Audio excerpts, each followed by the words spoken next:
आज्ञा पालन कीजिए। अगर 100 आज्ञा ना पालन करने की सामर्थ्य आ जाए तो बताना, एक कोई आज्ञा पालन कर लीजिए, वो 100 आज्ञा पालन, और एक आज्ञा उल्लंघन कर दीजिए, 100 आज्ञाओं से आपको नीचे गिरा देंगे।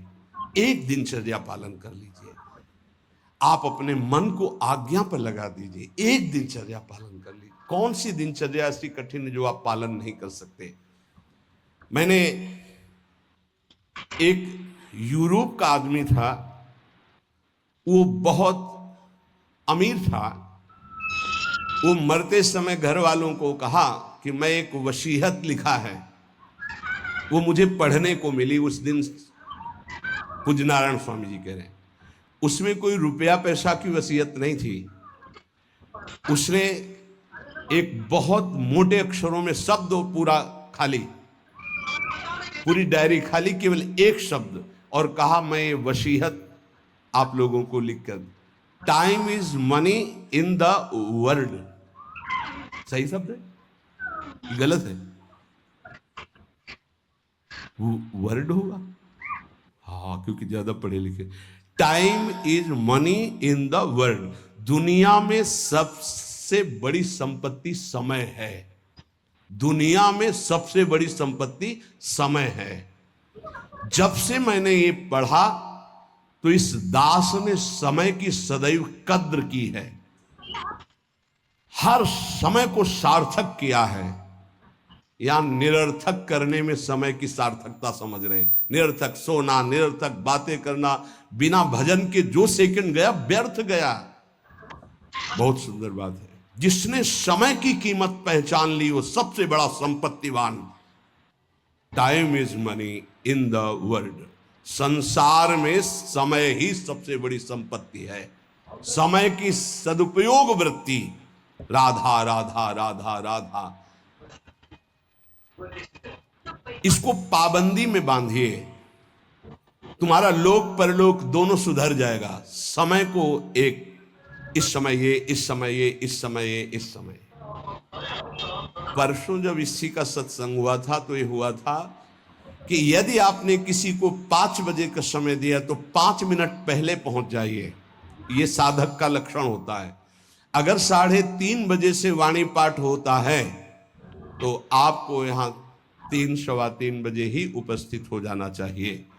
आप सर्वांतर्यामी भगवान के द्वारा दिया हुआ दिव्य मानव देह और दिव्य सत्संग और इसको दिव्य बनाने का अवसर खो मत। नहीं, ये सोने के लिए नहीं, ये व्यर्थ के लिए नहीं, ये मुंह दिखी करने के लिए नहीं है, ये अंता से पालन करने के लिए है।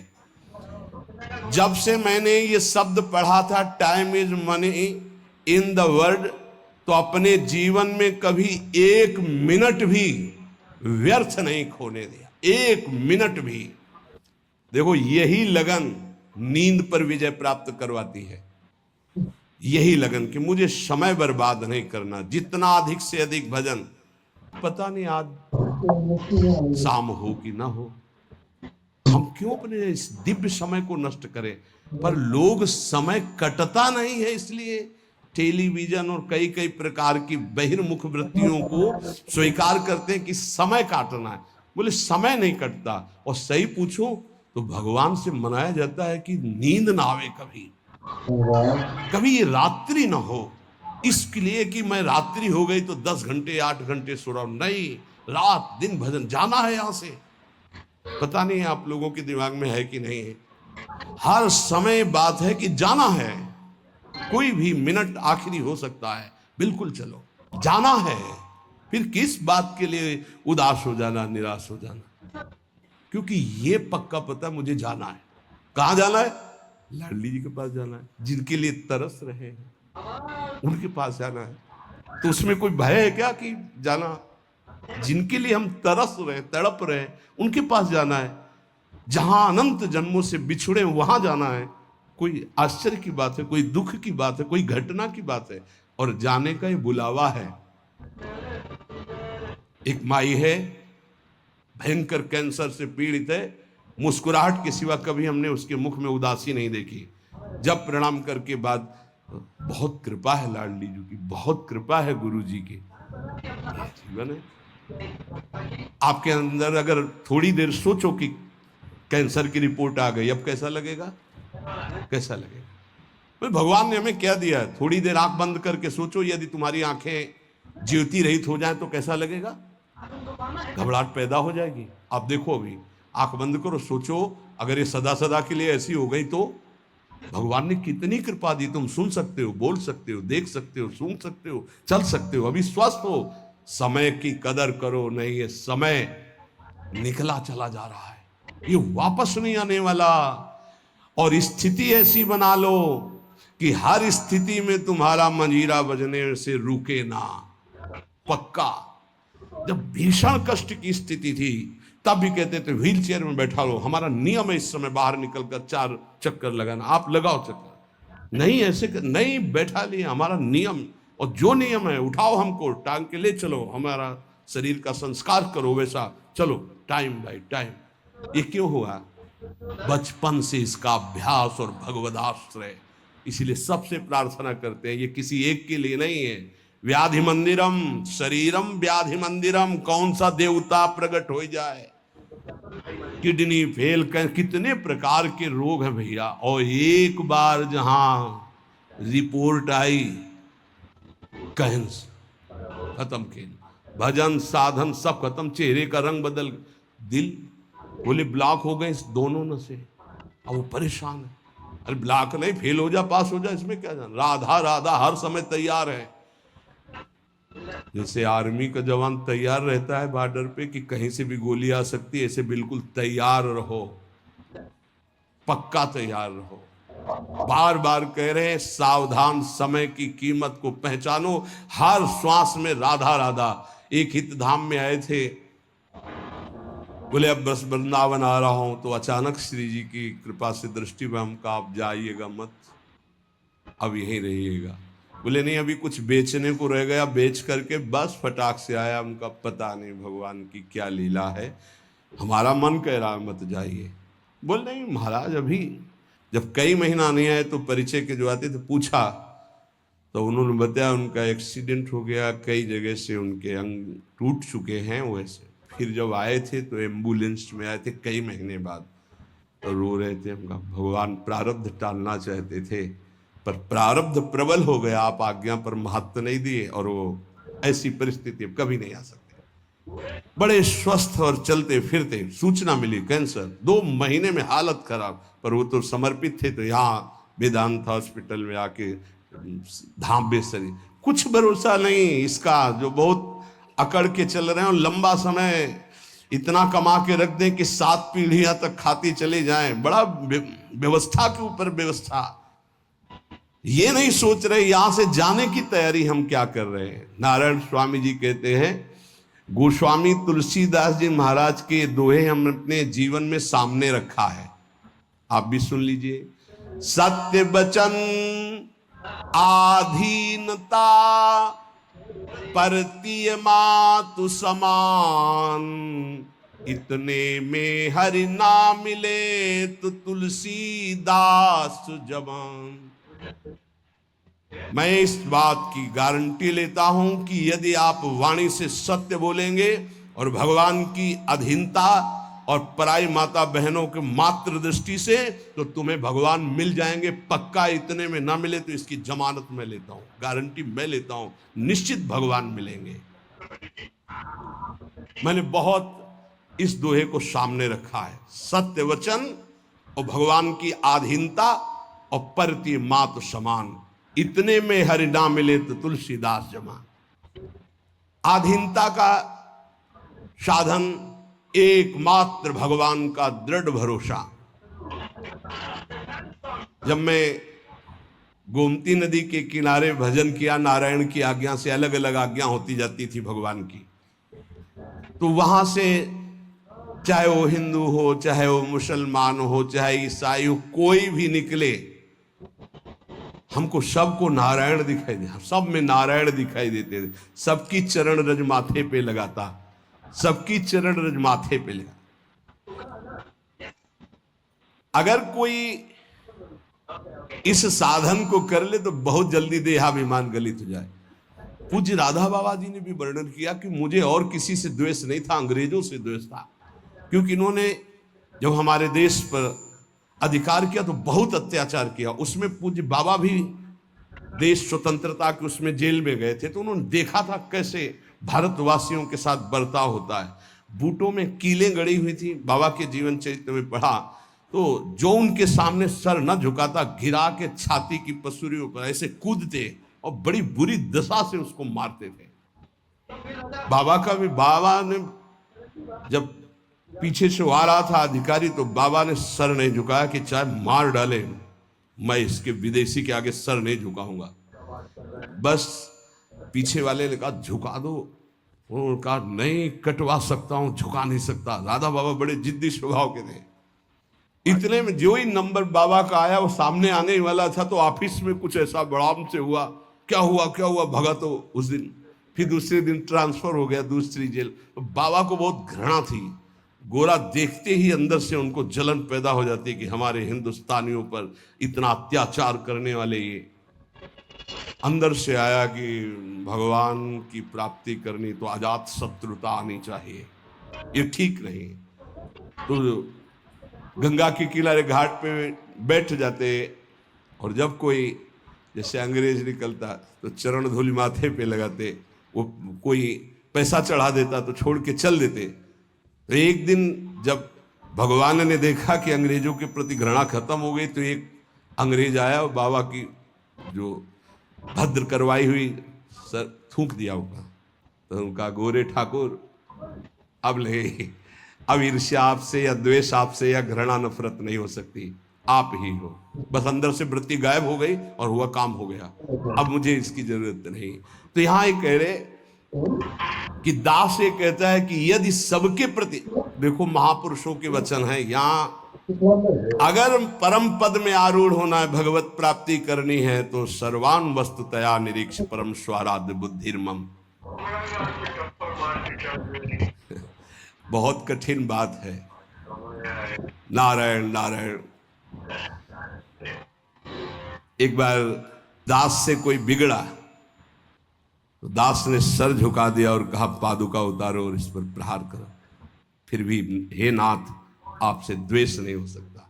कैसे कोई इन महापुरुषों को समझे। पैर का जूता निकालो और सिर को खूब पीटो, ये सिर भी आपका है, नाथ आप ही हो। ये स्थिति है, ये स्थिति है, नाथ आप ही हो। आज तक परिस्त्री को आंख उठाकर कभी काम भाव से नहीं देखा। क्या महापुरुषों ने करुणा करी कि अपनी स्थिति बताई। जब कभी मन ने साधन काल में आकर्षण किया तो हमने ऑपरेशन करके दिखाया मन को कि क्या है। चमड़े से ढका हुआ शरीर, मांस हड्डियां, मूत्र द्वार, मल भरा हुआ उदर में, फौरन मन भागा और नारायण की शरण में गया। ये क्यों लिख रहे हैं? साधकों के लिए। कभी कोई पाप कर्म, नारायण तब अज पाजा। आपसे प्रार्थना है जब आपका मन ऐसे करे तो ऑपरेशन करके मन को दिखाए कि कुछ नहीं है, व्यर्थ में क्यों समय नष्ट करोगे, क्यों हृदय मलिन करोगे।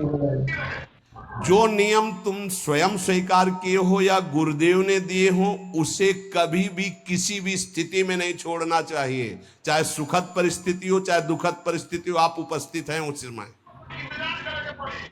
चाहे वो भजन का हो, चाहे वो सेवा का हो, चाहे वो व्यवहार का हो, आप ध्यान दीजिए आपको परमार्थिक बहुत लाभ होगा यदि आप ऐसा करेंगे। भगवान की जो इच्छा है उसमें तुम राजी होना सीख जाओ। ये बात हमने एक, जैसे यूरोप की उससे ऐसे हमने एक, अब हमको तो ज्यादा अंग्रेजी आती नहीं, let the will of God be done, DONE है डन। हाँ भाई हम तो ज्यादा पढ़े कि जो भगवान की इच्छा है उसमें अपनी इच्छा को मिला दो। मैंने ये सूत्र अपनी डायरी पे लिखा। हमारे यहाँ चतुराशी जी में, ये तो अंग्रेजी से लिखा, हिंदी से, जोई जोई प्यारो करे सोई मोहि भावे। ये सूत्र है, अगर इसको स्वीकार कर लिए समस्त चिंताओं से मैं मुक्त हो गया इस सूत्र से। भगवान की जो इच्छा है उसमें अपनी इच्छा मिला दो। लेकिन इतना भजन होना चाहिए कि ये पता चले कि भगवान की इच्छा है कि मेरी इच्छा है। इसमें समझना ही तो सब भगवान की इच्छा मान के फिर कहेंगे कि भगवान की इच्छा के बिना पत्ता नहीं हिलता है, तो जितना पापाचरण वो सब भगवान की इच्छा से हो। नहीं, ऐसा नहीं। इसीलिए विवेक की आवश्यकता है, मन के संकल्प को और भगवत इच्छा को देखना। कैसे जानेंगे भगवान की इच्छा है और कैसे जानेंगे मन की इच्छा है? जो इंद्रियों की विलासता का संकल्प बना करके कार्य किया जाता है वो मन की इच्छा होती है, और जो बिना संकल्प के अकस्मात, वो भगवान की इच्छा। जैसे हम जा रहे हैं, किसी को जरा सा धक्का लगा, उसने पीट दिया हमको, ये मेरा कोई संकल्प नहीं था, या अचानक कोई ऐसी घटना घट गई, सामने वाले को दुख पहुंच गया, मेरा संकल्प नहीं था, या किसी भी तरह की कोई, वो भागवतिक होता है विधान। हम उसमें अपनी इच्छा, मन के संकल्प के द्वारा जो इंद्रिय जनित, वासना जनित, वो भगवान की इच्छा नहीं होती। पर इतना अंतर्मुख साधक हो तभी तो पहचान पाएगा। सारी चिंताओं से मैं मुक्त हो गया जिस दिन ये सूत्र पढ़ा। अर्थ उसका है कि भगवान की जो इच्छा है उसमें अपनी इच्छा को मिला दिया। जोई जोई प्यारो करे सोई मुहि भावे। इस दास ने देखा कि जब अपनी इच्छा भगवान की इच्छा में मिला दिया तो चराचर जगत से हमें कृपा प्राप्त होने लगी। जहां पर कृपा राम की हुई ता पर कृपा करे सब कोई। अपनी इच्छा ही भगवत कृपा में बाधक है। अगर अपनी इच्छा भगवत कृपा में मिला दे तो चराचर जगत से भगवान कृपा करने लगेंगे। योग वासिष्ठ में इस दास ने एक सूत्र पढ़ा, पुरुषार्थ ही परम दैव है। दैव, दैवी शक्ति। प्रारब्ध को लेकर बैठ जाना, अब जो लिखा होगा वही हो जाएगा, हमको कर नहीं। जब दास ने योग वासिष्ठ में ये सूत्र पढ़ा कि पुरुषार्थ ही परम दैव शक्ति है, तो इस दास ने इसका अनुभव करने के लिए प्रयासशील, पुरुषार्थ ही सब कुछ है। रात दिन एक करके भजन करो, देखो सब पर विजय प्राप्त हो जाएगी।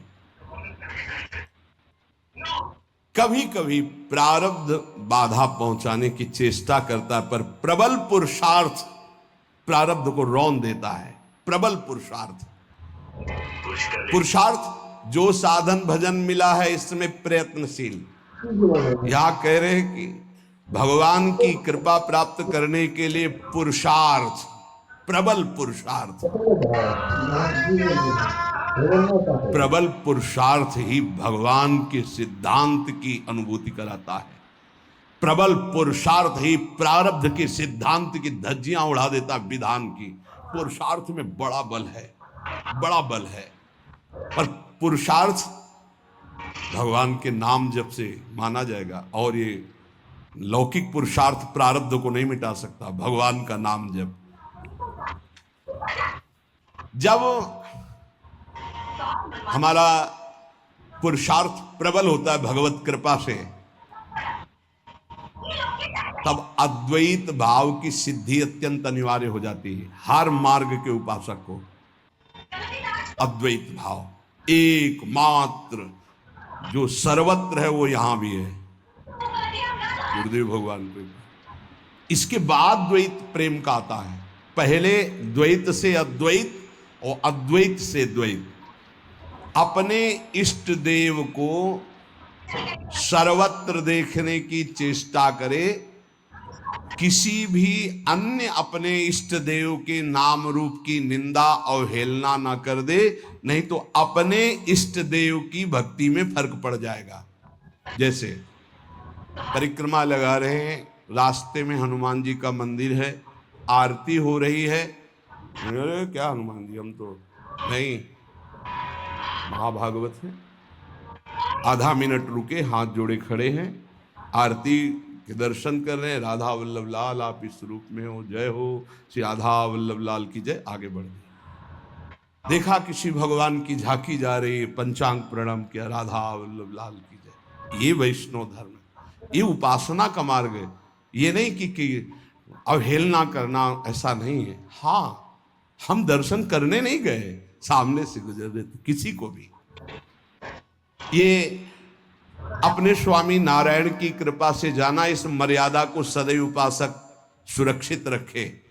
कोई भी भगवान की सवारी जा रहे, कोई भी भक्त जा रहे, सबकी चरण धूल में नमस्कार। एक और साधन अजपा जाप के लिए आवश्यक है, अगर आप कर सके तो अमावस्या और पूर्णिमा के दिन उपवास करना सीख ले। अमावस्या नारायण स्वामी जी का अपना अनुभव, हम ये व्रत रूप में नहीं कह रहे, ये हम भजन बढ़ाने के लिए कह रहे। ये दत्तात्रेय महाराज जी के ग्रंथ में मैंने पाया था, उसी दिन से हमने शुरू कर दिया नारायण स्वामी। उसे अच्छा है, एक दिन अगर उपवास रहेगा तो आंतों को थोड़ा अवसर भी मिल जाएगा। पूर्णिमा और अमावस्या के दिन उपवास का देख लो, अगर ऐसा लगे तो ठीक है, नहीं तो थोड़ा प्रसाद पाके।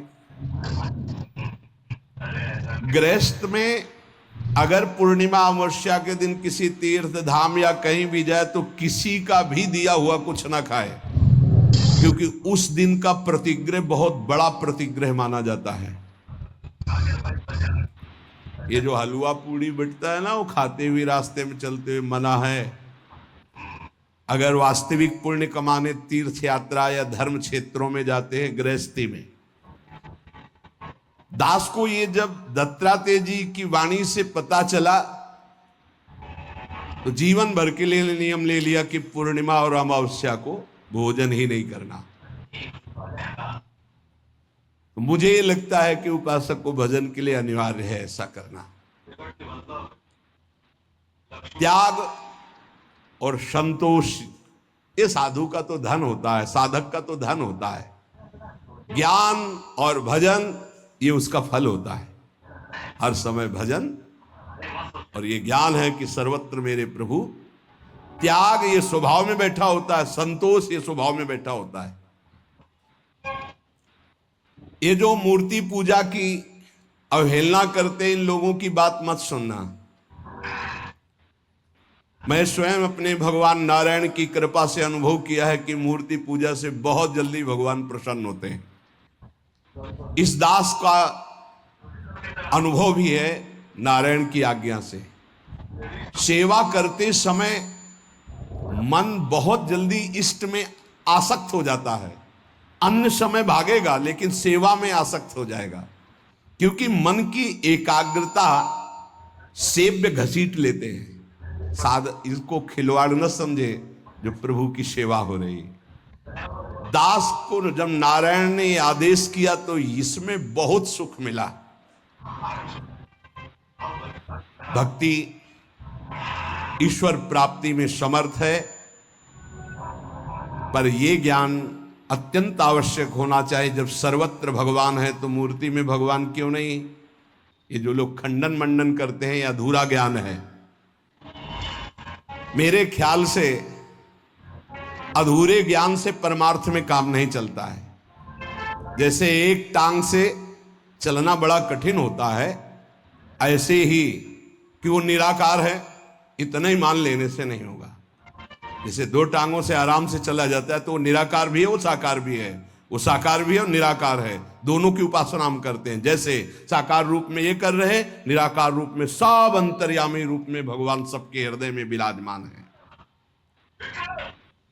काम क्रोध लोभ मोह के दमन का साधन जो गृहस्थी में समझते हैं कि बड़ा कठिन है, ऐसा ना समझें। गृहस्थी में इन साधनों का तुम नियम लीजिए, भगवान तुम्हें सामर्थ्य देंगे कि तुम संयमी बन जाओगे, तुम सहनशील बन जाओगे, काम क्रोध लोभ मोह पर विजय प्राप्त कर लोगे। पर जो विरक्त जन है उनको तो कोई भी गुंजाइश इस विषय में नहीं है। इसलिए जैसे यहाँ का कड़ा शासन है कि आप परिवार से संभाषण नहीं कर सकते बिना आज्ञा के। वो भी आज्ञा होगी तो आप कुछ क्षण बैठिए यहाँ राधा के कुंज में बैठकर ही बात, उसका मतलब कोई वैर नहीं है, आपके राग के नाश की बात है। आपका राग नष्ट हो जाए, खत्म खेल।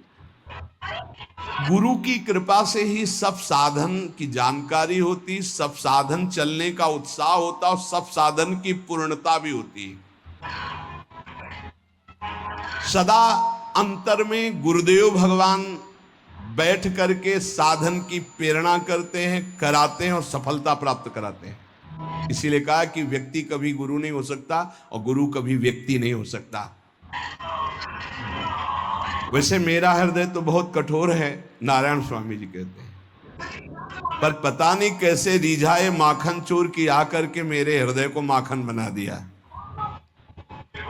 भगवत कृपा से, गुरुदेव नारायण की कृपा से दयालु श्री कृष्ण के चरणारविंद में चित्तवृत्ति अर्पित हो चुकी है।